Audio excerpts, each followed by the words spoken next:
Bienvenidos todos. Gracias por su presencia, porque realmente eso es el principal estímulo que tenemos para seguir adelante con esta iniciativa. En el día de hoy vamos a tocar un tema por demás interesante, que es el tema que atañe a muchas especialidades afines y que es un buen ejemplo de la importancia que tiene la concepción multidisciplinaria que hemos propuesto para el manejo de la patología tumoral del esqueleto, que debe ser enfermedades tratadas o estudiadas o discutidas en el contexto con diversas especialidades que tienen que ver con el tema.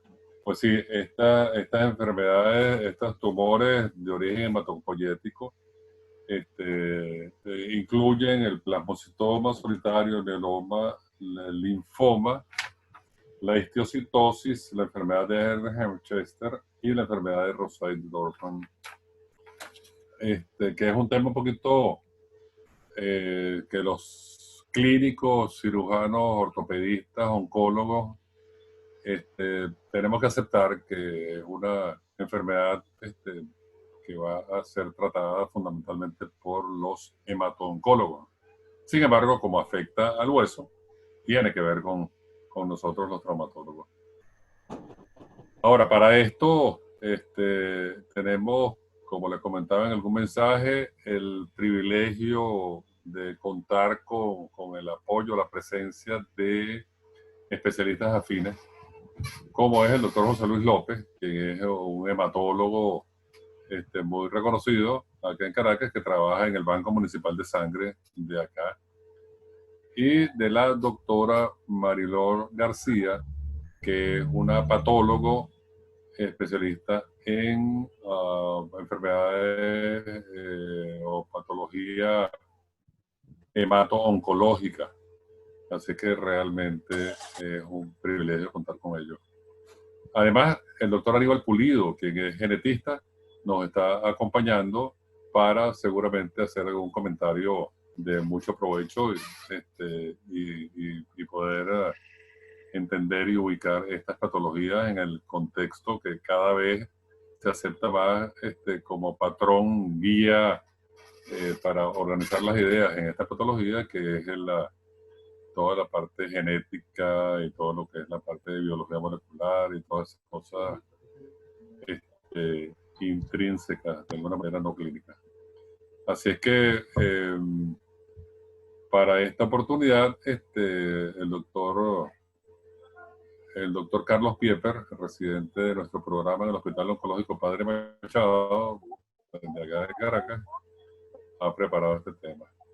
Les recuerdo que estos seminarios están siendo montados en nuestra canal de YouTube, a donde ustedes pueden acceder bajo el título de Docencia en Oncología Ortopédica, y allí va a quedar a disposición de todos los que quieran volver a entrar y sacarle provecho a estos seminarios que han preparado los residentes, y que además en este caso vamos también a grabar la participación, las opiniones o los comentarios de estos especialistas afines. Así es que, de nuevo, gracias por su presencia, y el doctor Carlos Pieper toma la palabra.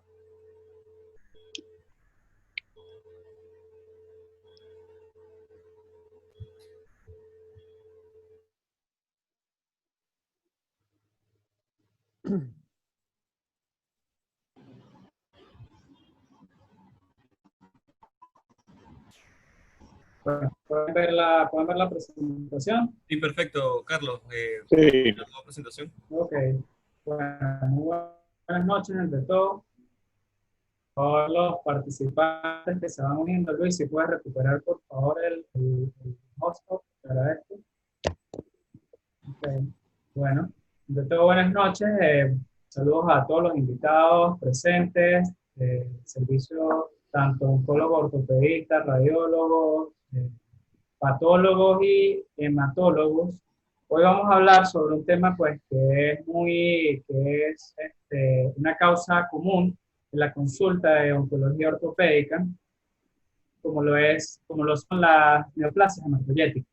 El seminario está a cargo de mi persona, mi nombre es Carlos Piepe, y pues el cuerpo docente conformado por el doctor Pedro Carballo, Moisés Guetea, Carlos Pinal, Martelena Costa, el doctor Luis Williams, del Hospital Oncológico Padre Machado. Debemos tomar en cuenta que los linfocitos B y los linfocitos T, las células plasmáticas y todos los precursores propios de la médula ósea surgen de una célula única totipotencial, la cual va a derivar finalmente en los linfocitos B, los linfocitos T, por la línea linfoide, y la línea mieloide va a derivar en los granulocitos, macrófagos, células dendríticas y células de Langerhans. Cada una de estas líneas celulares va a tener como tal su propia patología neoplásica, como lo tenemos los linfomas o los mielomas de células plasmáticas, el linfoma, las histiocytosis de células de Langerhans, y otras como la enfermedad de Erdheim-Chester y las histiocytosis linfopáticas, como es la enfermedad de Rosay-Florton. La OMS para este año realizó una nueva clasificación. Debemos tomar en cuenta que estas lesiones, aunque algunas se conocían previamente como lesiones pseudotumorales o enfermedades genéticas, ya están establecidas propiamente como una neoplasia caracterizada por la Organización Mundial de la Salud. Por lo general, estas son lesiones neoplásicas o tumores por un crecimiento celular sin producción de matriz y altamente celulares, y por lo general estas son redondas y basófilas.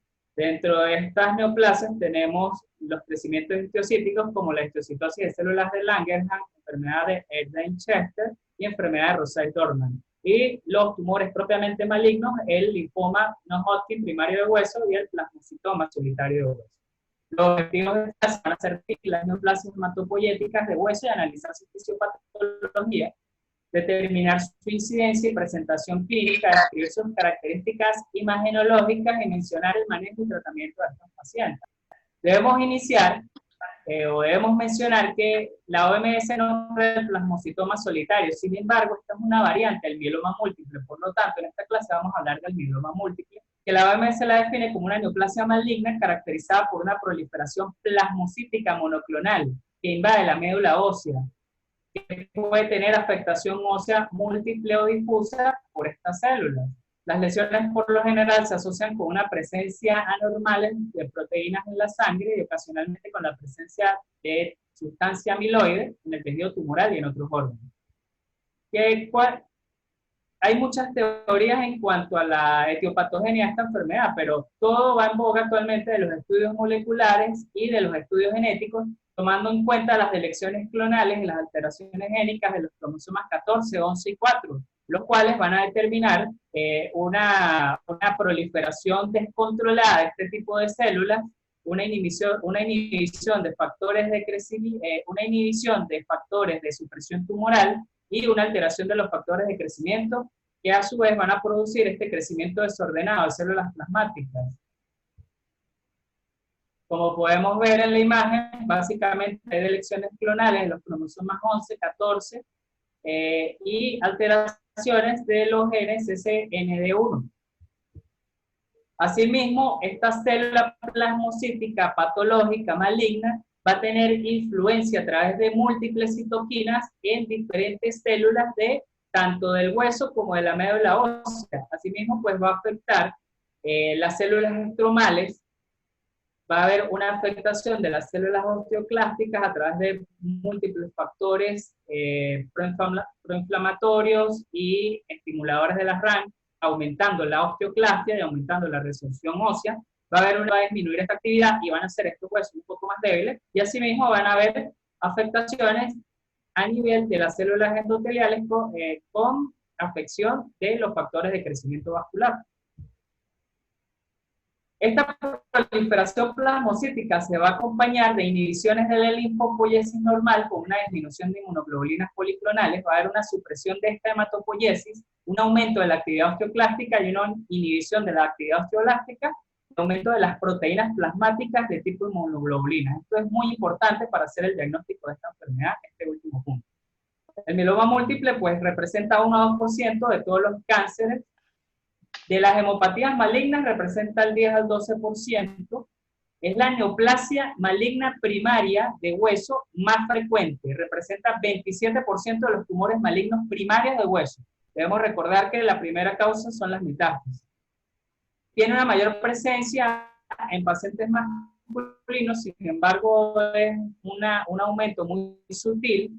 Y por lo general, el diagnóstico se hace en pacientes mayores de 40 años con un pico entre la quinta y la séptima década de la vida. Sin embargo, la literatura describe que 2.8% de los casos se diagnostican entre los 15 y los 40 años.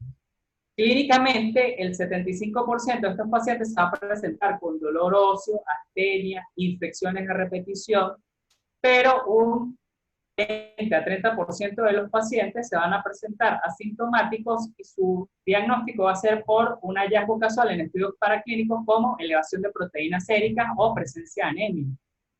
Las lesiones óseas van a cursar con un dolor crónico o pueden presentarse en un 25% con fracturas patológicas o presión medular y en algunos casos hipercalcemia. Y la anemia se da por lo general en casos avanzados. Hay que tomar en cuenta que la insuficiencia renal y la amiloidosis se da en un porcentaje bajo de los casos, pero se presenta.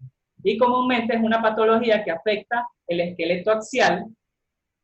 Sin embargo, pues ahí puede haber una presentación multifocal en varios huesos de la arquitectura ósea, pero por lo general la afectación ósea va a ser a nivel de tronco, vértebra, pelvis, cráneo, y en menos casos en huesos largos del esqueleto appendicular. Asimismo, no solo la presentación clínica, sino también vamos a tener hallazgos paraclínicos. Va a haber anemia, o se puede encontrar anemia en 50% de los casos avanzados, por lo general, o en el mieloma múltiple ya con presentación clínica establecido. Va a haber una proteinemia mayor de 60 gramos por decilitro y un aumento de las gamma-globulinas en la electroforesis. Aquí podemos evidenciar como en una electroforesis normal hay un aumento o hay niveles normales de albúmina seguido de las globulinas. Sin embargo, en el mieloma múltiple hay un aumento de estas gamma-globulinas. Muchas veces se hace el diagnóstico, sobre todo de la fase de la enfermedad conocida como la gammapatía monoclonal indeterminada. También el diagnóstico se hace a través de la punción aspiración de médula ósea, donde se van a evidenciar los plasmocitos y la cantidad de plasmocitos en este tejido, muchas veces superiores al 10%. Y sumado a estos factores, tenemos la hipercalcemia, que va a ser mayor de 110 miligramos por decilitro. Teniendo los hallazgos clínicos y paraclínicos, pues vamos a dar cuenta de 5 tipos de enfermedades que se presentan en el mieloma múltiple. Tenemos la gammapatía monoclonal de significancia determinada, que representa prácticamente el 60%, y tiene una prevalencia de 1% en la mayoría de los casos. Tenemos el mieloma múltiple sintomático, el mieloma múltiple indolente, el plasmocitoma solitario de hueso y las leucemias de células plasmáticas junto con el síndrome de Poins. La gammapatía monoclonal indeterminada básicamente se da sin hallazgos sintomáticos o sin criterios CRAB, que es presencia de anemia, lesión ósea, insuficiencia renal o hipercalcemia. Va a haber una inmunoglobulina monoclonal menor de 30 gramos por decilitro en plasma o en orina, una plasmocitosis menor del 10% en el aspirado de médula ósea. Por lo general, estas lesiones avanzan a mieloma múltiple en el 1% de los casos al año. Y las recomendaciones es hacer una electroforesis sérica a los 6 meses y si son estables a los 2 o 3 años. El mieloma múltiple indolente no van a presentar síntomas clínicos en estos pacientes, ni lesión de órganos, pero va a aumentar la inmunoglobulina G y los plasmocitos. Esta inmunoglobulina puede ser sérica o en orina y los plasmocitos en la médula ósea van a aumentar más del 10%. Y de estos casos, en los primeros 5 años, el 10% puede evolucionar a mieloma múltiple. Sin embargo, si en los primeros 5 años no evolucionan, luego el 3% de esos pacientes en los siguientes 5 años ulteriores pueden evolucionar. El plasmocitoma solitario de hueso es una lesión de localización única con células plasmáticas confirmada por biopsia, con una médula ósea, si se quiere, normal, una resonancia con lesiones en vértebra o en pelvis, sin otra lesión asociada y sin criterios CRAP, como los mencioné previamente. Esta patología, 65 van a evolucionar a mieloma múltiple de 5 a 10 años aproximadamente, y el tratamiento indicado es la radioterapia. Y el mieloma múltiple sintomático va a haber presencia de síntomas o lesión con más de un criterio CRAP. La inmunoglobulina monoclonal en sangre o en orina va a ser mayor del 30% y los plasmocitos van a ser mayor del 10% en la médula ósea. Y el síndrome de POMS, que por sus iniciales, polineuropatía, organomegalia, esplenomegalia, edema y modificaciones cutáneas, también va a representar, cuando hay presencia de esto, en conjunto con la elevación de proteínas mayores de 30 gramos por decilitro, ya se establece el diagnóstico. Radiológicamente, la imagen clásica del mieloma múltiple se describe como una imagen osteolítica geográfica de aspecto ensacabocado. En unos casos hay afectaciones endóspicas en escalopes, se describen como imágenes en mordedura de ratón, sobre todo en la región endóspica. En la columna suelen evidenciarse áreas de osteopenia difusa, fracturas por compresión, y en el cráneo se ven las clásicas imágenes en sacabocado. Muchas veces hay imágenes que son únicas, como lo son en el plasmocitoma solitario, donde puede haber una gran invasión de partes blandas, un patrón permeativo o un patrón apolillado en este tipo de lesiones, con una afectación cortical importante. Es de tomar en cuenta que este tipo de lesiones por lo general son solitarias. Y como lo mencioné previamente, en columna se evidencian imágenes comparativas con una osteopenia, fracturas patológicas, entre otros, y vemos la imagen clásica osteolítica con afectación de las corticales. Asimismo, también puede afectar la cintura escapular, donde vemos estas imágenes con afectación cortical, imágenes osteolíticas progresivas. Y en muy pocos casos, de muy rara presentación, tenemos un patrón mixto con imágenes blásticas, como una especie de moteado que se pueden observar en lesiones pélvicas o por lo general se pueden observar en columna vertebral. Pueden silenciar los micrófonos, agradecidos. Por lo general, la gammagrafía no está indicada en estas lesiones, ya que no van a ser lesiones captantes. Y la resonancia es el estudio de elección para este tipo de patologías, ya que va a mostrar, son imágenes muy características, va a mostrar una hiperintensidad en T2. Aquí podemos evidenciar la lesión completa y cómo las lesiones múltiples a nivel de pelvis y cabeza femoral se presentan. Y una imagen hipointensa en T1. Van a ser características de este tipo de lesiones. La tomografía, por lo general, ayuda a evidenciar el patrón de destrucción ósea, sobre todo en columna y pelvis, es de gran utilidad. Macroscópicamente se evidencia como una lesión medular blanquecina, rosa, grisácea, con nódulos y masas alrededor que penetran todo lo que es el hueso trabecular. Histológicamente se evidencian los nódulos linfoides abundantes que infiltran el hueso medular y clásicamente van a estar formados por células redondeadas, plasmocíticas, pleomórficas con núcleos hipercromáticos, muchas atipias y pleomorfismo de este tipo de células. Aquí vemos cómo se presenta a un mayor aumento estas lesiones redondas con núcleos hipercromáticos, con múltiples mitosis y gránulos citoplasmáticos internos. Básicamente esto es una lesión pues, de múltiples células redondeadas sin estroma. Esto es muy importante tomarlo en cuenta. Y en el extendido de médula ósea o en el estudio de médula ósea vemos pues la proliferación de células plasmocíticas importantes que hay a nivel de esta, que van a sobrepasar muchas veces la cantidad de células normales que pueden haber. En inmunohistoquímica, básicamente, está por marcajes para CD38, MUM, cadenas ligeras, y ciclina D1. Sin embargo, el CD20 marca en linfocitos normales, por así decirlo, y en algunos casos no da un marcaje importante para el mieloma múltiple. El diagnóstico diferencial básicamente está dado por las metástasis óseas, radiológicamente. Algunos, también se habla del tumor pardo, el hiperparatiroidismo, la enfermedad de Gauss y la osteoporosis. Y histológicamente, la osteomielitis crónica, pues debemos recordar que aquí hay un componente inflamatorio de células, el linfoma primario de hueso y las metástasis pocamente diferenciadas. Ya el plasmocitoma solitario de hueso se tiende a diferenciar con el fibrosarcoma, las metástasis, el linfoma y en algunos casos con los tumores de células gigantes. El linfoma plasmocítico es uno de sus diagnósticos diferenciales en cuanto a la parte histológica.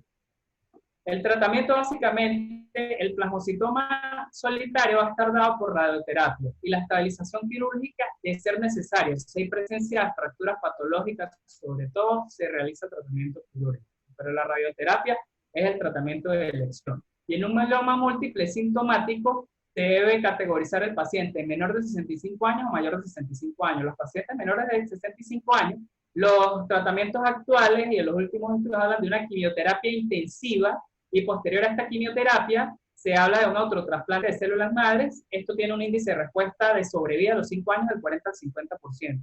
Ya en un paciente mayor de 65 años, el tratamiento de elección es la quimioterapia combinada.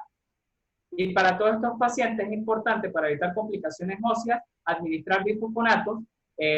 No se debe administrar denosumab en vista del el riesgo de aumentar la calcemia en sangre, y debe evaluarse el paciente individualmente.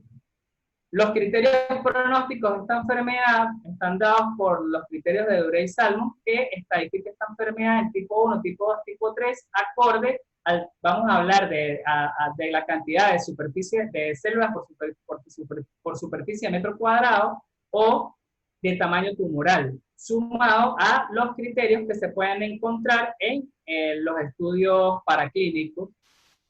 Aquí vemos pues que la divide en 3 estadios, donde el estadio 1 no hay presencia de anemia, hay una cantidad baja de inmunoglobulinas. Ya cambia en el estadio 3 con una mayor cantidad de células por superficie de metro cuadrado y ya disminución, aumento del calcio sérico, aumento de las proteínas, de las gamma globulinas, y hay presencia de anemia. Sumado a esto se debe tomar en cuenta la creatinina sérica y la alteración de la función renal.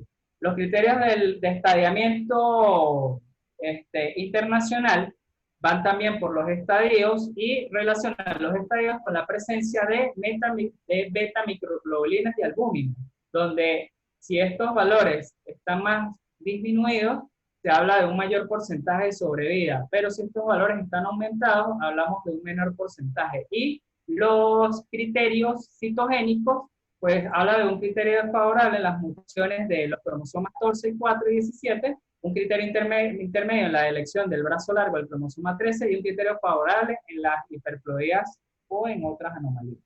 El linfoma no-Hodgkin primario de hueso, antes se conocía como un sarcoma de células reticulares, se define como un tumor primario maligno de estirpe linfoide, con una estructura histológica bastante variada, cuyas células tumorales por lo general son redondas y bastante pleomórficas y tienen contornos citoplasmáticos definidos.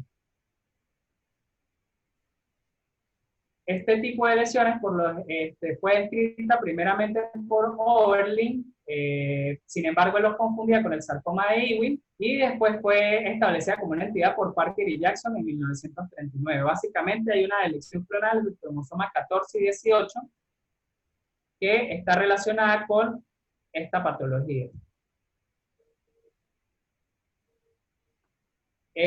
Básicamente se presenta del 3 al 7% de los tumores óseos primarios, menos del 2% de los linfomas en general. Debemos recordar que esta es una patología que es más común presentarse en los ganglios linfáticos.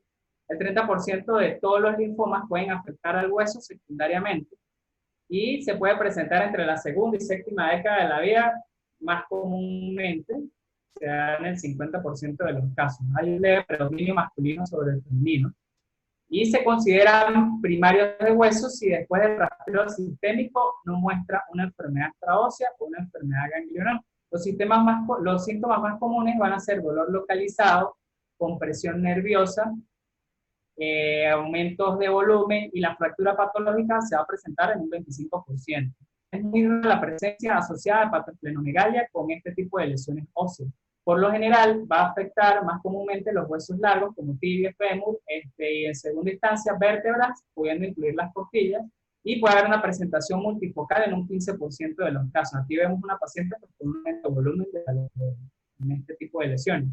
Son lesiones muy variables radiológicamente, tienden a afectar una gran porción del hueso por un patrón de destrucción ocasionalmente geográfico, otras veces apulillado, como podemos ver, una lesión aquí en columna vertebral con compresión de la misma, una lesión osteolítica ampliada con un patrón geográfico, y vemos un patrón más permeativo o apolillado a nivel del fémur, como se puede evidenciar en este tipo de lesiones. Pero muchas veces se presenta la lesión osteolítica de patrón de destrucción geográfica. En algunas ocasiones puede presentarse también como lesiones linfoblásticas, como vemos en este tipo de presentación, donde hay un aumento en este tipo de lesiones. Sin embargo, en la proyección lateral vemos cómo se evidencia el patrón permeativo de la misma. Estas lesiones sí tienen indicación de gammagrafía ósea, y la tomografía nos va a ayudar a evidenciar qué tanta destrucción ósea hay de corticales y afectación de partes blandas. La resonancia es útil para demostrar afectación de médula ósea. Va a mostrar imágenes potenciadas en T1 y en T2, y las áreas por lo general van a ser hiperintensas. Aquí vemos una tomografía donde se evidencia pues el patrón de destrucción propio de este tipo de lesión, una lesión más blástica, por así decirlo. Y vemos en la resonancia cómo se muestran imágenes hiperintensas en T2, hipointensas en T1, y la afectación medular como tal de la lesión. El CT-PET es también un estudio para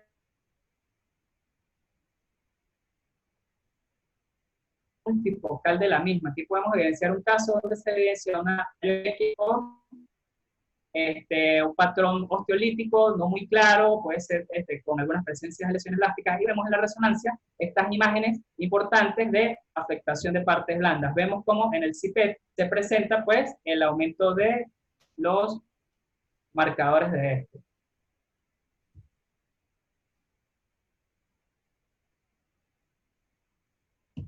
Macroscópicamente se van a ser muy similares a las lesiones que se presentan en los ganglios, por lo general lesiones carnosas rosadas, gris blanquecinas, que pueden afectar y pueden extenderse a partes blandas. Histológicamente se van a ver agregados celulares, linfocíticos o agregados linfoides con espacios que infiltran los espacios medulares importantes. Por lo general se va a ver la absorción de las trabéculas.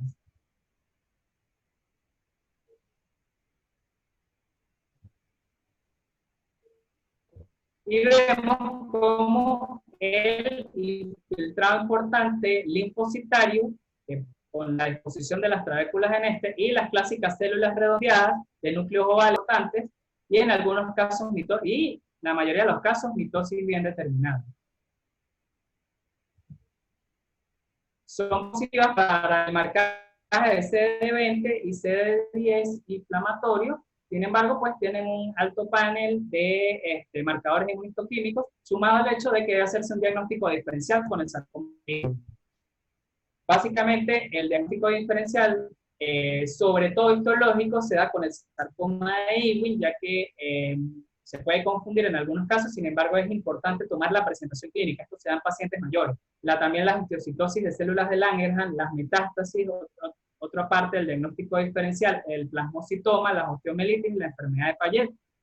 Y histológicamente, la histiocytosis de células de Langerhans y la osteomelitis, se hace el diagnóstico con este tipo de enfermedad.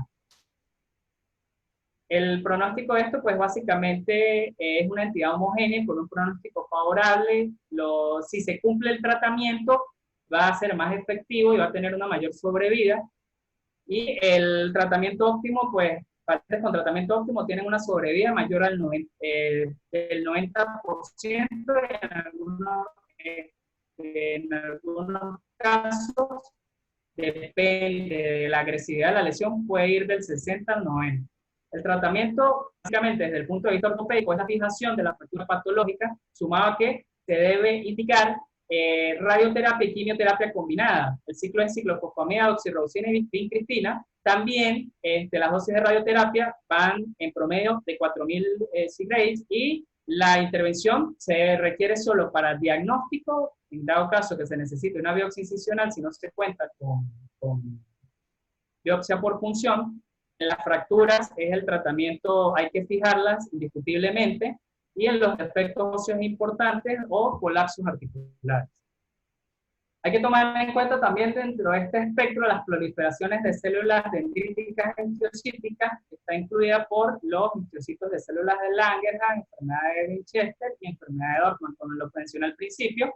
Van a estar formados por esta línea de estirpe celular, que está conformada por los macrófagos, histocitos, células dendríticas, entre otros, pues cada patología tiene su particularidad. La histocitosis de células de Langerhans comprende un conjunto de afecciones que va desde una forma localizada. Bueno, continuando, debemos hablar de la histocitosis de células de Langerhans, que es un conjunto de afecciones que va desde una forma localizada hasta una forma con afectación multiorgánica y diseminada, la cual está compuesta por hallazgos microscópicos con focos de células de Langerhans proliferantes, y las variantes de esta enfermedad incluyen el granuloma eosinófilo, una enfermedad localizada, la enfermedad de Hans-Schürer, que es parte de una forma diseminada que está acompañada con lesiones líticas en cráneo, exoftalmos, diabetes insípida, y la enfermedad de Leighton-Sauer, que es una forma diseminada y mortal de esta enfermedad.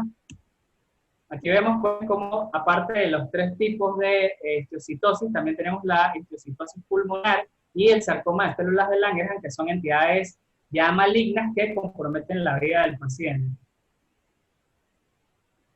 Básicamente es una entidad que se presumía que era una lesión pseudotumoral, sin embargo los últimos estudios han determinado que hay lesiones clonales en el cromosoma 7 y alteración del gen BRAF, lo cual lo establece como una enfermedad propiamente neoplásica. También se ha asociado a alteraciones o mutaciones del TP53 con alteración de la proteína P53, por eso no inhibe recordemos que son proteínas de supresión tumoral. Básicamente es una enfermedad muy rara, se presenta entre el 0.05 y 0.5 por cada 100.000 niños en Estados Unidos, es más común en masculinos que en femeninos, generalmente se diagnostica en las primeras 3 décadas de la vida, pero mayormente en el 50% de los casos en niños entre 5 y 10 años. Y las formas multisistémicas de esta enfermedad se dan en los 2 primeros años de vida. Aquí podemos ver pues cómo básicamente el diagnóstico se da en los primeros 5 o 10 años en la mayoría de los casos en la serie de Dorfman. Clínicamente se puede presentar como una lesión única o una lesión múltiple. Los síntomas más comunes son dolor, tumefacción o malsa de partes blandas, se siente el hueso afectado. En otros casos se puede presentar fiebre, elevación de la velocidad de sedimentación, presentación en las vértebras, puede haber síntomas neurológicos y la enfermedad multisistémica es la que tiene el peor pronóstico. Esta enfermedad también, recordemos que las células de Langerhans son células del sistema inmunitario de la piel, se pueden presentar lesiones en la piel y las localizaciones más comunes en el esqueleto apendicular, sobre todo lesiones en cara, en huesos del cráneo, en mandíbula, lesiones en vértebras, lesión en parrilla costal y pelvis y huesos largos, fémur, tibia y húmero. La presentación menos común en huesos de clavícula, huesos del antebrazo o en huesos acrales como la mano y los pies. Radiológicamente se van a ver como lesiones líticas bien definidas, en algunos casos por un patrón fermentativo apolillado, pero es muy poco este tipo de presentación. Y tenemos estas 3 imágenes clásicas, que es la imagen bisagra, las lesiones en cráneo, la imagen de la vértebra aplastada o imagen en moneda de la vértebra y la imagen osteolítica con el diente flotante, la lesión mandibular. Otro tipo de presentación se puede dar en lesiones osteoblásticas con áreas escleróticas en su centro, simulando una osteomelitis, y por lo general estas lesiones pueden presentar, sobre todo en pacientes pediátricos, una reacción pediátrica lamelar, como vemos en esta presentación. Y vemos cómo en algunos casos se presenta de manera permeativa o apolillada. La tomografía es usada para demostrar la extensión local y la afectación cortical, como se tiene en esta tomografía de cráneo, o en la tomografía de pelvis, estas lesiones líticas con afectación cortical. Y la resonancia, básicamente, para evidenciar la lesión o la extensión propia de este tipo de lesión, Aquí puede verse pues la reacción perióstica de la misma y la afectación intramedular. Básicamente su histología va a estar dada por grandes cúbulos de histocitos de gran tamaño, células redondeadas con citoplasma eosinófilo ligeramente granular, y ellos tienen una particularidad, que los gránulos intracitoplasmáticos van a estar en forma de raqueta, lo que se conoce como los cuerpos de Birkett, o las células de Langerhans o los histocitos X. En la inmunistoquímica van a tener marcaje positivo para CD1 y proteína S100. El diagnóstico diferencial, básicamente en los niños, sobre todo se da con la osteomielitis, el quiste óseo simple. Sin embargo, sabemos que son dos presentaciones totalmente diferentes. Puede confundirse con un sarcoma de Ewing, mieloma en algunos casos o en pacientes adultos. E histológicamente el diagnóstico se da con la osteomielitis, el linfoma de Hodgkin y la enfermedad de Erdheim-Chester. El tratamiento, pues básicamente son lesiones solitarias o poco aisladas que ocasionalmente se resuelven espontáneamente. Sin embargo, el uso de corticosteroides intralesionales o sistémicos se han visto buenos resultados.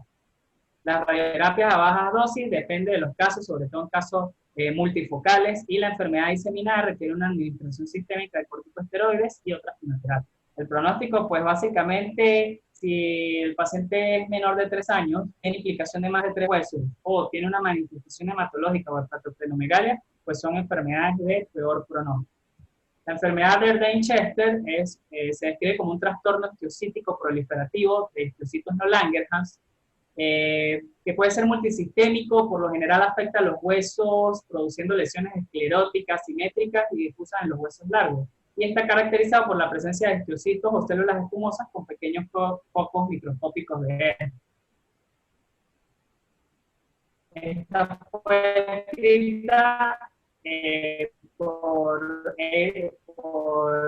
Erdheim-Chester en 1930, que describieron pacientes con lesiones esqueléticas con distintos infiltrados histocíticos, y luego Jaffe informó de otros casos, dando lugar histocíticas de esta enfermedad. Hay presencia de la mutación del gen BRAF B600E, que es básicamente su afectación. Y tiene una presentación rara, solo 500 casos descritos en la literatura, es muy frecuente, es más frecuente en masculinos que en femeninos, y el diagnóstico usualmente se da en mayores de 40 años, entre la quinta y séptima década de la vida. Tiene un espectro clínico amplio, presentan dolor e inflamación ósea en el área de la lesión en un 50% de los casos. Otros casos pueden cursar con fiebre, pérdida de peso, y hay afectación a otros órganos. Puede haber infiltración histocítica pulmonar, cardíaca, orbital, se presenta también a nivel de celular subcutáneo. Algunos casos cursan con diabetes insípida y en otros con síntomas neurológicos. Básicamente su presentación se da en huesos largos como fémur, tibia y húmero. Y radiológicamente se presentan como imágenes escleróticas, simétricas y difusas en las diáfisis y metáfisis de los huesos largos. Sin embargo, puede haber un componente osteolítico hasta en el 30% de los casos. Este es un paciente que presentó primero una imagen osteoblástica o una imagen esclerótica y posteriormente su evolución al año. Vemos que también, pues, la clásica presentación de las imágenes escleróticas a nivel del hueso, con imágenes osteolíticas implementadas, y el examen o el estudio complementario de utilidad es el CIPET, el cual nos va a ayudar a establecer diseminación de esta enfermedad a otros órganos. En la resonancia se van a ver como lesiones hipointensas marcadas en T1, sin embargo, pues, la tomografía y la resonancia no son de mucha utilidad en esto. Y básicamente, o el patrón típico que se presenta son los infiltrados histocíticos, la mayoría con células tipo histocitos comunes, con surcos nucleares, en algunos casos células gigantes. No hay pleomorfismo, no hay atipias, y en algunos casos está escrito, pero en algunos casos se presentan mitosis, pero son muy pocas. El marcaje es positivo para CD68 y PGM1 para la valoración inmunohistoquímica. Y se debe hacer el diagnóstico diferencial con la histocitosis de célula de Langerhans, la enfermedad de Gaucher y la enfermedad de Rosales.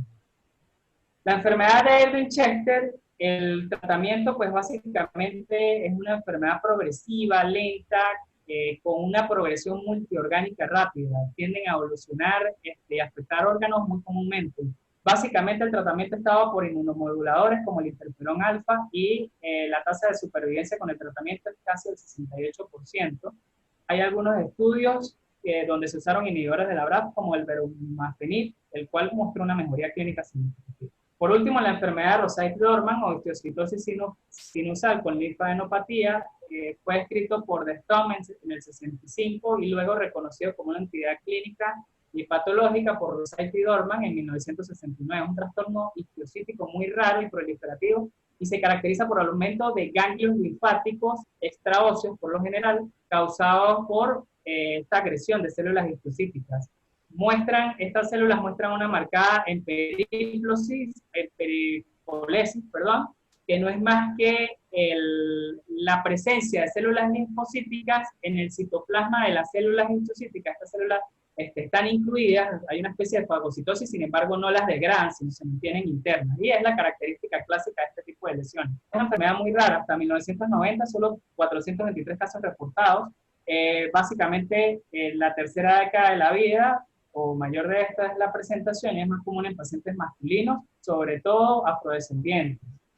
80% cursan con linfadenopatías y los grupos extraordinales por lo general son más frecuentes en cabeza y cuello y la afectación esquelética es rara. Ojo, la presentación esquelética con linfadenopatía en el 23% y la presentación esquelética sola, solo el 2% de los casos reportados en la literatura. Se presenta más comúnmente en huesos largos y en huesos de las costillas. La clínica es un poco inespecífica, se puede presentar con fiebre, adenopatía cervical es lo más común, puede haber pérdida de peso, sudores nocturnos. El 2% hay afectación ósea sin adenopatía y ahí puede haber acumulación isquiosítica en riñón o en órganos dianos como corazón y estos pacientes por lo general tienen muy mal pronóstico. En algunos casos se pueden presentar infecciones graves. Radiológicamente son lesiones unifocales o multifocales que por lo general son osteolíticas, como evidenciamos aquí en esta imagen lateral de húmero, donde se evidencia una lesión osteolítica sin características propias.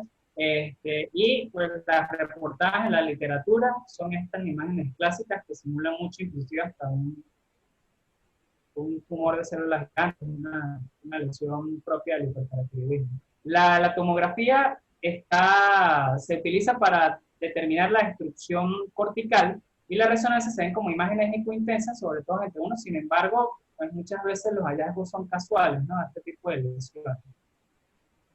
Y básicamente, o histológicamente, la presencia de histocitos con citoplasma eosinófilo es su característica más común, con núcleos redondos, ovales, con cromatinas finas, con surcos nodales importantes, y la emperipolesis, pues es la característica propia de este tipo de enfermedad, ¿no?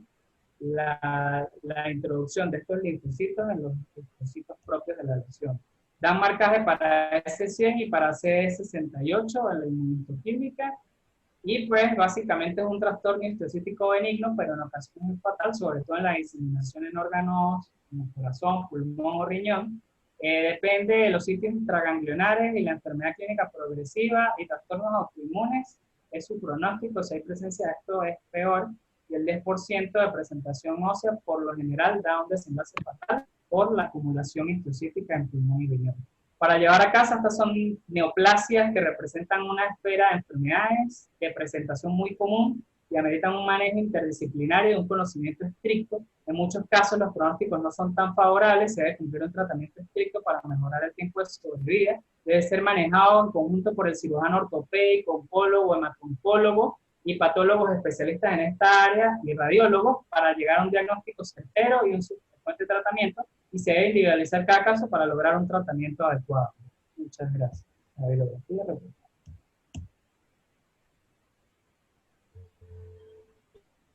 Bueno, muchas gracias, doctor Pieper. La verdad es que este es un tema, un capítulo bastante complejo y amplio, y de verdad con muchos detalles que realmente te felicito porque lograste resumir con mucha certeza el, el- el- el tema, pues. Nosotros aquí tenemos un comentario del doctor Pulido, a quien le vamos a dar la palabra en un momento. Y luego hay una pregunta concreta que el expositor, debería responder, el doctor Chiaramonte. Muy buena su presentación. En caso de plasmocitoma solitario en fémur o en húmero, ¿cuándo considera realizar cirugía de reconstructiva? Bueno, básicamente está escrito, debemos recordar que estas enfermedades tienen un manejo de entrada, vamos a decirlo, médico, radioterápico, de entrada es la radioterapia. Y básicamente cuando hay una fractura patológica es la indicación de la cirugía, de este tipo de cirugías. Considerar una reconstrucción protésica depende del defecto que haya en esta lesión. Si es un defecto muy importante, si es un gran defecto que haya que resecar mucho hueso, que por lo general esto no se debe hacer, sencillamente estas lesiones deben ir a radioterapia y se debe hacer una fijación preventiva.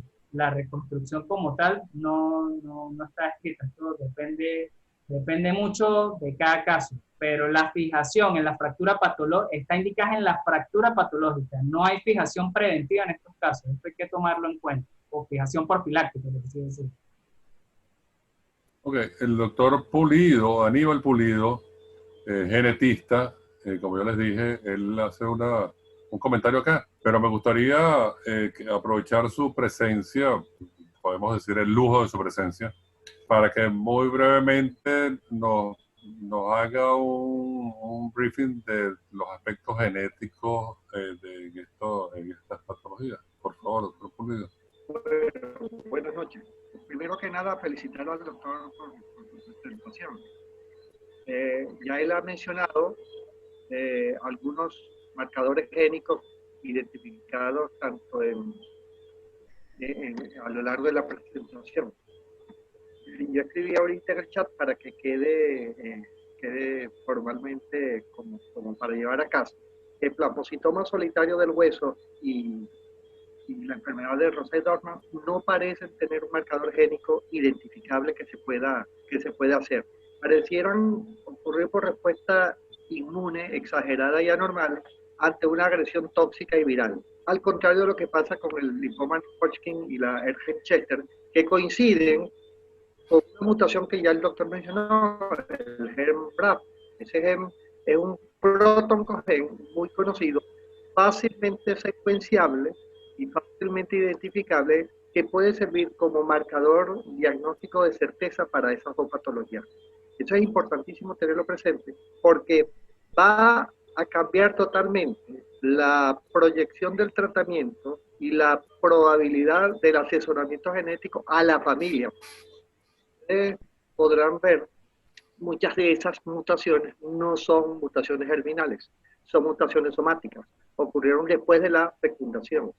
Muy tempranamente, en el momento que ocurrió la fecundación, no hubo ninguna afectación. Ocurrió después. Y entonces, diagnosticar cuál es la patología de certeza cambia totalmente tanto el asesoramiento como el pronóstico, y probablemente en el futuro, a muy probablemente a mediano plazo, con la farmacogenómica asociada a estos marcadores identificables, uno puede optar por otras ventajas terapéuticas. Muchas gracias, doctor Pulido, por acompañarnos. Y la verdad es que yo digo que es un lujo que tengamos a un genetista en estas conversaciones, porque quienes hemos evolucionado un poco en el tiempo en este campo, cada vez la tendencia es a explicar las cosas en base a cambios genéticos, ¿no? Alteraciones genéticas. De hecho, las nuevas clasificaciones propuestas por la OMS, ese es uno de los fundamentos más importantes para proponer estas propuestas de clasificación.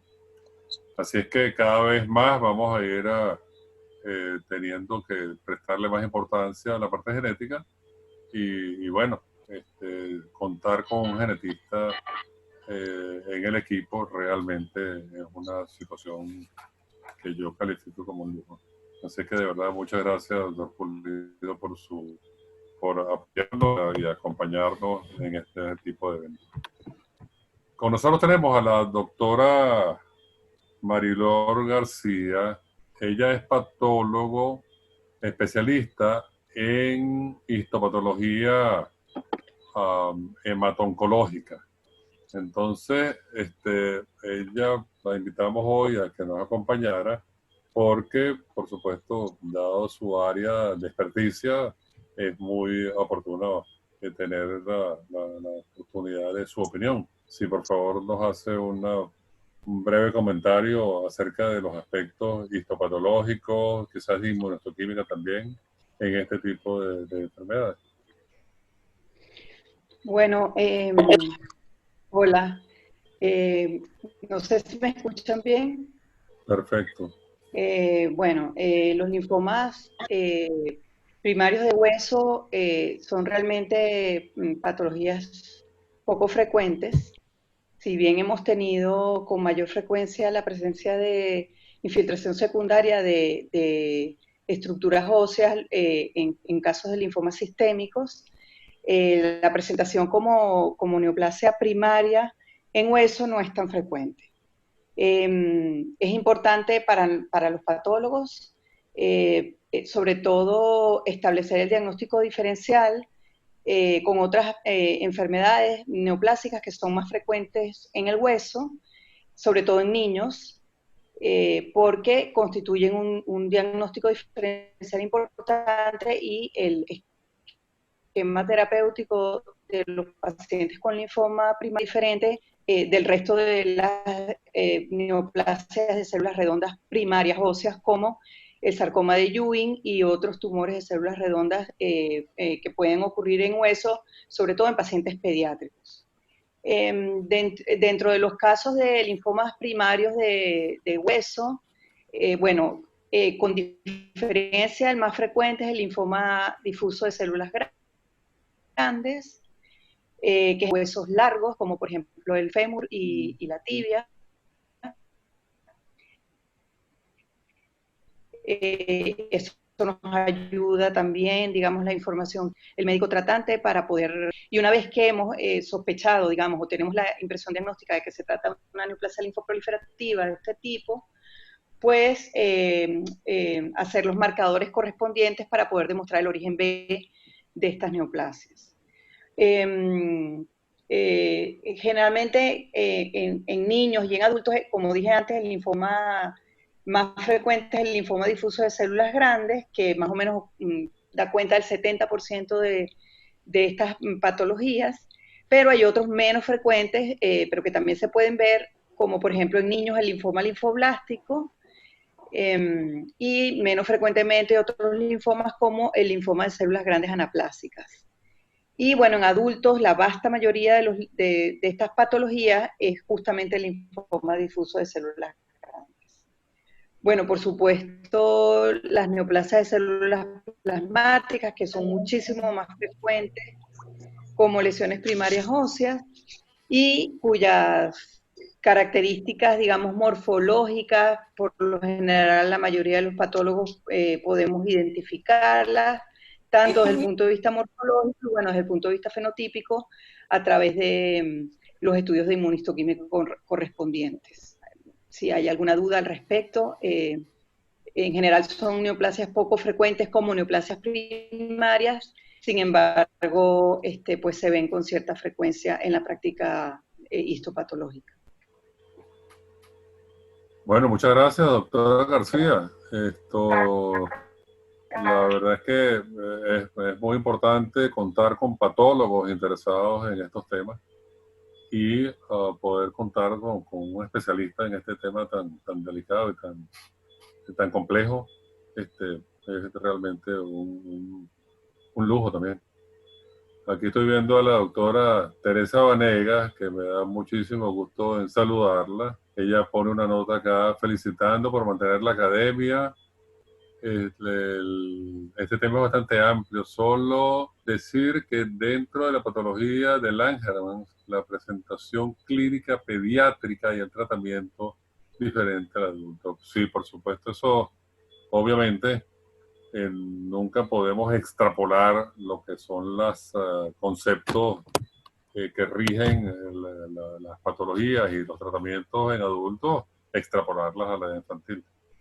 El doctor José Gabriel Rodríguez, la lesión de plasmocitoma solitario, por lo menos en columna, es una lesión frustrada de mieloma múltiple desde el punto de vista genético e histopatológica. ¿Hay alguna diferencia entre el plasmocitoma y el mieloma múltiple? Pregunta el doctor José Gabriel Rodríguez, quien es cirujano de columna de patología oncológica de columna. Entonces la pregunta es si desde el punto de vista genético e histopatológico hay alguna diferencia entre el plasmocitoma y el mieloma múltiple. El doctor Pulido quiere hacer algún comentario, o la doctora García. Bueno, no sé si el doctor Pulido hace algún comentario. Yo desde el punto de vista patológico solo puedo decir que son totalmente indistinguibles desde el punto de vista morfológico y por eso es importante la clínica. Los criterios de mieloma de células plasmáticas están muy bien establecidos, tanto desde el punto de vista clínico como morfológico, y obviamente si nos refieren a una lesión ósea para hacer el diagnóstico histopatológico y morfológicamente es una neoplasia de células plasmáticas, generalmente el patólogo, si no tiene información clínica, pues lo responde como una neoplasia de células plasmáticas, mieloma de células plasmáticas, a correlacionar con la clínica y estudios de laboratorio correspondientes, porque el diagnóstico finalmente de mieloma de células plasmáticas, tal como lo señala, digamos, la clasificación y como lo conocen muy bien los hematólogos, es un diagnóstico, clínico, patológico y ahí está incluido también en la parte de laboratorio. ¿El doctor Pulido tiene algún comentario muy concreto? Sí, yo estoy revisando justamente ese tema de plasmocitoma y marcadores genéticos, y realmente, como dice la doctora, no hay una diferencia desde el punto de vista genético. No sé, en este momento no he encontrado todavía ninguna referencia que diga que hay un marcador o una secuenciación exómica que nos diga uno es una cosa y otro es otra cosa. Está muy bien, gracias por sus comentarios. Ahorita el tiempo es apremiante y no quiero dejar pasar la oportunidad del doctor José Luis López, la presencia del doctor José Luis López, quien es hematólogo, como les comenté, del Banco de Hueso de la Municipalidad de Caracas, y tiene bastante experiencia. Él tiene que ver con grupos de mieloma múltiple, sobre todo que se manejan en el banco de sangre allí en la municipalidad, en el banco de sangre de la Municipalidad de Caracas. Entonces yo lo invité para, siendo oncólogo, médico o hematoncólogo, que nos dé su opinión desde el punto de vista clínico o alguna otra observación que él considere oportuna. Por favor, doctor López. Si podemos darle micrófono. Tengo audio. Sí, se oye bien. Te oímos. Ok. Hola, buenas noches a todos. Saludos a Marilor, que tengo rato que no hablo con ella. Fíjase, hablando... ¿Aló? Hola, te oímos. Sí, se escucha. Ok. Hablando sobre la pregunta de mieloma múltiple y plasmocitoma solitario, realmente se ha estudiado la célula y es exactamente la misma célula. La diferencia es que pareciera ocurrir en el plasmocitoma solitario la lesión en un grupo pequeño en un determinado lugar. Y por eso nace como un plasmocitoma solitario. El mieloma múltiple nace o la lesión se desarrolla como una lesión multisistémica. Pero realmente desde el punto de vista genético, el mieloma múltiple es una enfermedad que evoluciona. Yo no sé si puedo enseñarles o no sé cómo hacerlo. Yo tengo abierta aquí una lámina muy descriptiva. Lo que pasa es que estoy en el teléfono porque el internet de mi casa cayó. ¿Cómo pudiera hacer para enfocarlo? No sé si puede compartir pantalla. Ya olvidé. Ajá, puede darle compartir pantalla, doctor. Ajá, ¿y cómo puedo usar la cámara, no la que me enfoque a mí? Ah, ya vi. No, el celular comparte la pantalla directamente, ¿no? No, es que la lámina la tengo en una computadora. Ahí está. Ahí se vio en un momento.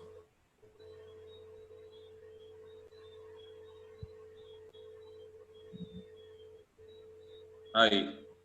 Perfecto. Ahí. Ok. Ajá, déjame ampliarla. Ok.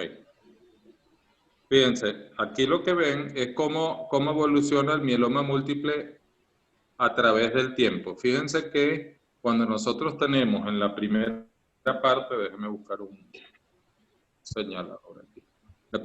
La iniciación de la enfermedad maligna, él inicialmente, voy a poner aquí, un momento.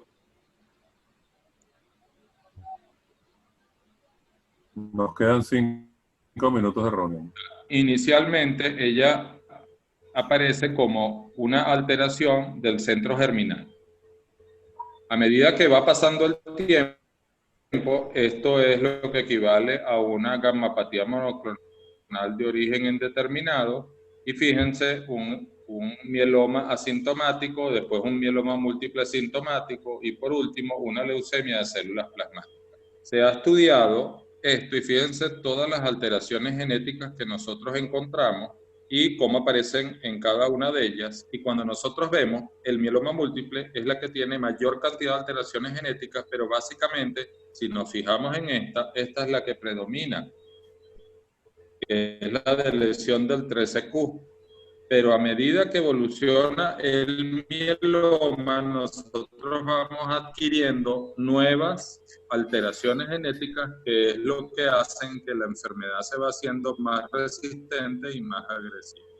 No quería perder la oportunidad de decir que cuando ustedes tengan un hombre o una mujer, porque esto le llega con más frecuencia a un traumatólogo, cuando tengan un hombre o una mujer con dolor de espalda o con una lesión que se vea en las vértebras, si es una mujer, pensar primero probablemente en mieloma múltiple porque serán los más frecuentes. Y si es hombre, se comparten las lesiones entre las metástasis del cáncer de próstata y las del mieloma múltiple.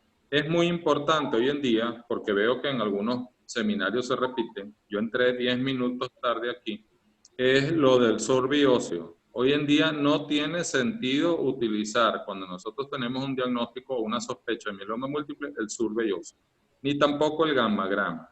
La radiología que nos sirve, que tiene más utilidad en enfermedades de células plasmáticas, es la resonancia magnética.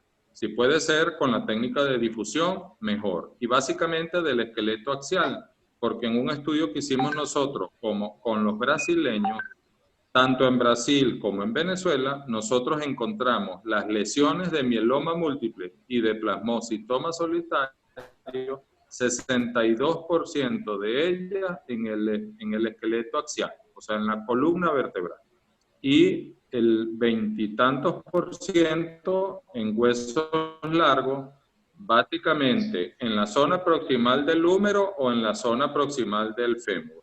Muy raro del codo hacia la mano y muy raro por debajo de la rodilla.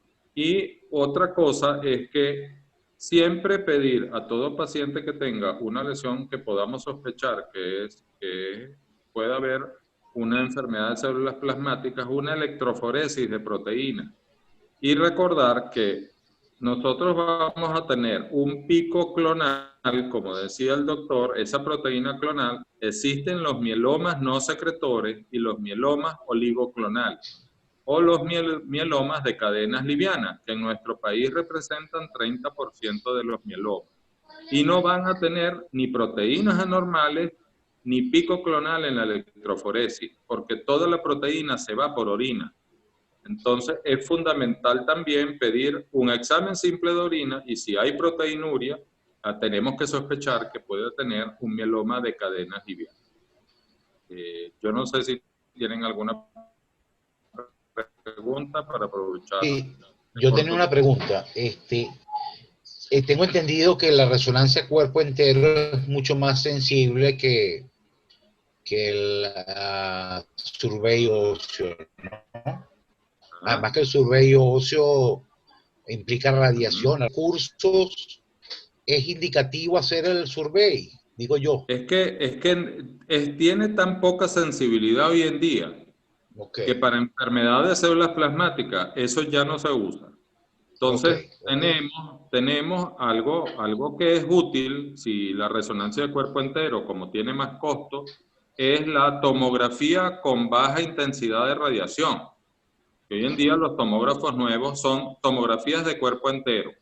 Estas pueden identificar hasta 50% más lesiones en vértebra que el survey óseo. Entonces, pero la radiología convencional hoy en día, cuando uno suma, hablando de costo-beneficio, y esto es te estoy hablando con... Entonces, fíjense, lo que yo les voy a hablar, o tengo 3 o 4 láminas que les voy a mostrar, es un consenso del Grupo Internacional de Estudio de Mieloma Múltiple. Y tengo que hacer una aclaratoria. Evidentemente, la mejor metodología hoy en día para un paciente con enfermedad de célula plasmática es el CTP. Pero todo el mundo está consciente que eso no es acceso para el 100% de los pacientes que tienen enfermedad de células plasmáticas. Y hay que ver las características del país o las economías del país donde está el paciente con mieloma múltiple.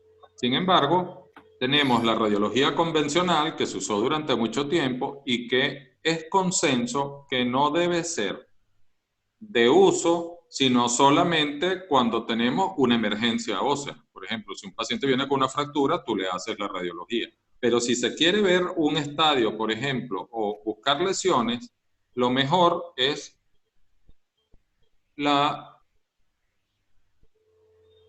aquí tenemos la tomografía computada, se lo estoy poniendo en orden de importancia y de costo. O sea, empezando por la más económica y que nos da bastante información, es la tomografía computada de baja dosis de irradiación. Y entonces es superior en sensibilidad para detectar lesiones líticas, fíjense, que la radiografía convencional. La radiografía convencional, fíjense que nosotros la teníamos positiva o visible la lesión cuando ya teníamos un 50 o 60% de la matriz ósea perdida. Sin embargo, en la tomografía computada de baja dosis de radiación, realmente nosotros podemos ver lesiones que solamente tienen 25 a 30% de la matriz ósea perdida. Entonces, además podemos producir imágenes en 3D de alta resolución para planificar biopsias o intervenciones terapéuticas en caso de que se necesite por la parte de traumatología o una reconstrucción o una fijación. Además, la duración del examen es muy corta y pacientes que tienen dolor intenso o que están fracturados es una ventaja. ¿Qué desventaja tiene la tomografía? Que aumenta el tiempo requerido por los radiólogos para reportar los hallazgos. O sea, no tenemos una respuesta rápida porque ellos tienen que analizar las diferentes imágenes. No está disponible en todos los centros y no es específico para el diagnóstico diferencial entre fractura maligna y osteoporótica. Recordemos que el mieloma es una enfermedad de gente mayor, más frecuente por arriba de los 65 años. Y muchas veces la fractura ocurre porque hay enfermedad mielomatosa en vértebra, pero la fractura no ocurre por el mieloma, sino por la osteoporosis que tiene, o una vértebra osteoporótica que tiene una enfermedad con mieloma adentro. Entonces la fractura la causa la debilidad previa del hueso y no tanto el crecimiento agresivo de la célula del mieloma. Después tenemos la resonancia magnética. en mieloma múltiple. Tiene mayor sensibilidad y especificidad para detectar lesiones tempranas que los rayos X y es una excelente imagen del esqueleto axial. Es la indicación en el esqueleto axial. Y además tiene una gran ventaja, esta que vemos aquí, que podemos hacer diagnóstico porque discrimina mieloma múltiple contra una médula ósea normal. O sea, no solamente podemos ver las lesiones, si hay compresión, si hay fractura, si hay aplastamiento, sino que podemos ver cuán infiltrada está la médula ósea de ese mieloma múltiple. Y es el procedimiento de elección en cualquier paciente que tenga una sintomatología de la médula espinal. Es superior a los rayos X porque logra detectar lesiones líticas en pelvis, fíjense, 75% versus 46%, y en columna 76 versus 42. Entonces fíjese que por eso se dice que la rayos X convencional ya hoy en día no tiene importancia. Esto es opiniones de consenso del Grupo Internacional de Trabajo en Mieloma Múltiple, pero han sido reportadas hace como 2 años como unos guidelines de cómo actuar con radiología en mieloma múltiple. Fíjese, esto es algo importante que nos ayuda a la resonancia magnética, que ya hay una clasificación radiológica para ver si la infiltración de la médula ósea es un patrón focal, tiene un patrón difuso, que significa un reemplazo completo de la médula ósea normal por mieloma múltiple. Podemos ver un patrón combinado, difuso y focal. Podemos ver un patrón de médula ósea normal, y si nosotros tenemos criterios de mieloma múltiple, pero vemos un patrón de médula ósea normal, ojo, cuidado, porque esos pacientes hacen plasmocitomas múltiples secundarios, que no es un plasmocitoma primario. El concepto de plasmocitoma primario es una lesión única. Si nosotros tenemos una evaluación de un paciente y no encontramos evidencia de mieloma múltiple, pero vimos 2 plasmocitomas, ya eso es un criterio de mieloma múltiple. El plasmocitoma solitario es una lesión única. También hay un patrón que se llama variegata de sal y pimienta en 1,5%. Entonces, fíjense qué utilidades tenemos con la resonancia magnética. Y aquí tenemos lo que nos preguntaba el doctor anteriormente, que esto es una resonancia magnética del cuerpo entero. Esto es un caso de nosotros, que este paciente, a pesar de que tenía dolor óseo intenso, en la radiología normal ni siquiera se le veía lesiones osteolíticas claras. Solo se veía esta pequeña lesión que vemos aquí en la rayos X. Yo no sé si se ve bien. Una pequeña lesión en el cráneo. Ahí la vemos oscurita. Y cuando le hacemos la resonancia de cuerpo entero, fíjense, parece un arbolito de Navidad. Yo creo que en la próxima lo tengo mejor. Ajá, miren. Miren la cantidad de lesiones. Miren cómo se ven en los miembros inferiores. Esto que ustedes ven aquí, tan llamativo, que parece un plasmocitoma, pero realmente es crecimiento dentro de la médula ósea. En la radiología convencional, lo que había es un ligero aclaramiento de las trabéculas y no había una imagen de una lesión osteolítica. Entonces, fíjese que esta técnica es muy buena porque no solamente nos permite determinar si tenemos plasmocitomas secundarios a mieloma múltiple creciendo en el momento que diagnosticamos al paciente, sino que además nos sirve para medir evolución post-tratamiento. Y el CT-PET, por supuesto, es muchísimo superior porque el CT-PET nos puede determinar si hay crecimiento, pequeños plasmocitomas viscerales. Y hoy en día muchos de los pacientes que recaen de mieloma o progresan rápidamente es porque tienen pequeños plasmocitomas extramedulares, viscerales, y suelen ser células que perdieron el derecho a domicilio. Por lo tanto, son células que son genéticamente mucho más mutadas, mucho más agresivas y mucho más resistentes. Entonces nosotros tratamos el mieloma con los criterios que tenemos respuestas completas, y el paciente le quedó esa clona resistente visceral y esa es la que rápidamente toma el comando e invade secundariamente la médula ósea en forma agresiva y con poca respuesta al tratamiento. Entonces, esto ha sido muy cambiante en mieloma. En los últimos 5 a 7 años ha cambiado, pero enormemente, la forma de ver mieloma. Y es una enfermedad muy frecuente. Créanme que toda persona que viene con una fractura patológica, que no sea por osteoporosis, y le pedimos una resonancia y vemos ese patrón de médula ósea tan característico, casi que podemos hacer el diagnóstico de mieloma múltiple y pedir siempre electroforesis y un examen de orina. Evidentemente, si tiene unas globulinas en una química normal mayor de 3,5, vemos 5 o 6 gramos por decilitro de globulina, evidentemente ya tenemos ahí el diagnóstico de mieloma múltiple. Pero 30% de los mielomas no tienen aumento de proteínas ni tienen pico monoclonal en la electroforesis, porque o son no secretores, o son oligosecretores, o la proteína se está yendo por orina porque son de células de mielomas múltiples de cadenas livianas, que la proteína no se acumula en la sangre. Entonces, un segundo punto con respecto a los linfomas no Hodgkin de hueso, que no son poco frecuentes, pero yo no sé por qué los estamos viendo cada vez más, o presentaciones extraganglionares, es que siempre que hagan la biopsia, pidan de una vez la inmunistoquímica. No esperen a tener el diagnóstico, porque bueno, el diagnóstico preliminar, como decía Marilauri, va a ser probablemente tumor de células redondas, porque le es muy difícil diferenciarlo de otros tumores de hueso, aunque clínicamente uno puede orientar que sea un linfoma, pero pedir de una vez la inmunistoquímica. Hoy en día no se concibe ninguna biopsia con hematoxilina eosina.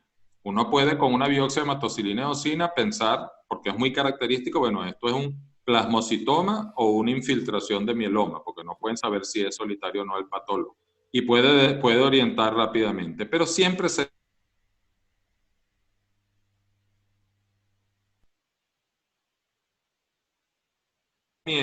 y de sobrevida libre de enfermedad en el paciente. Entonces, bueno, si podemos adelantarnos 2 o 3 semanas, a veces en un paciente que se fracturó, un paciente que tiene dolor, pues alivia mucho y puede salvar de una fractura más grave en un hueso que está muy comprometido. Bueno. Una pregunta.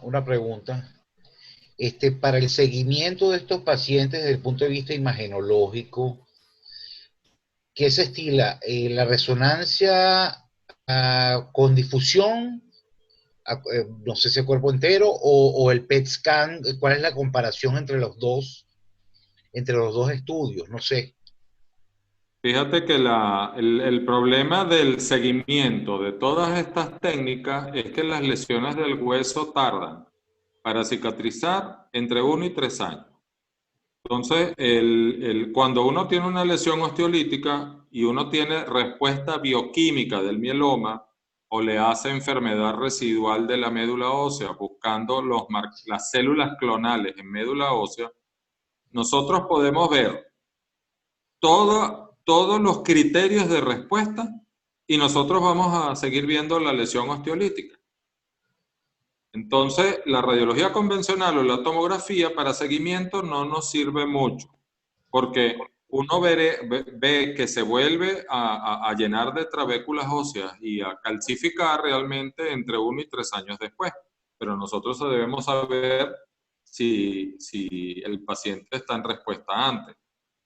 Entonces, el CT-PET ahí es el rey de los estudios de seguimiento.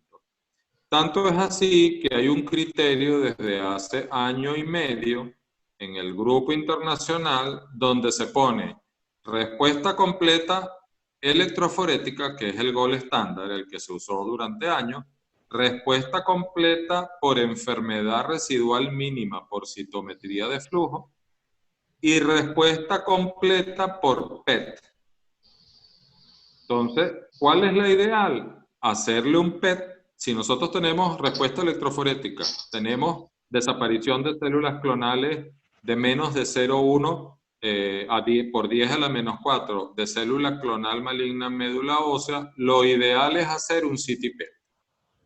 Porque si el CT-PET está negativo, la diferencia en sobrevida libre de progresión es de 60% a 10%.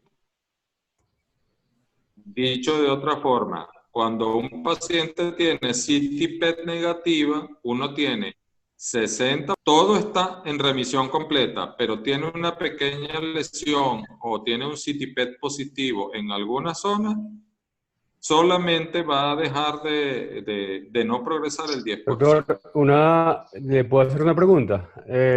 Cuando usted habla de CT-PET, el criterio de seguimiento de CT-PET es el o sea, la subunidad de volumen, máxima de volumen. O CV. está hablando sobre criterios de imágenes. O sea, No. hablamos que con sub 0 es un paciente ya, podríamos decir, en remisión. Sí, lo que pasa que, o sea, nosotros, uno de los problemas del CT-PET con glucosa, que es el que nosotros hacemos, bueno, el que está más universalmente difundido, el CT-PET con glucosa es que uno puede tener lesiones inflamatorias que te den señales de CT-PET positivo, pero se considera un SV por debajo de 2,5 como negativo.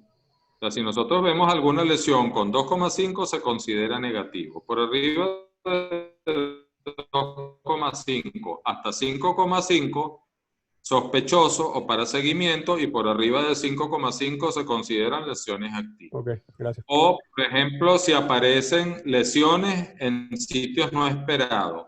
Porque tenemos un paciente, al tener un paciente con mieloma, hay pacientes que han tenido microfracturas, pacientes que tienen deformidad del esqueleto, entonces eso le causa inflamación de tendones y todo eso puede dar un SV bajo.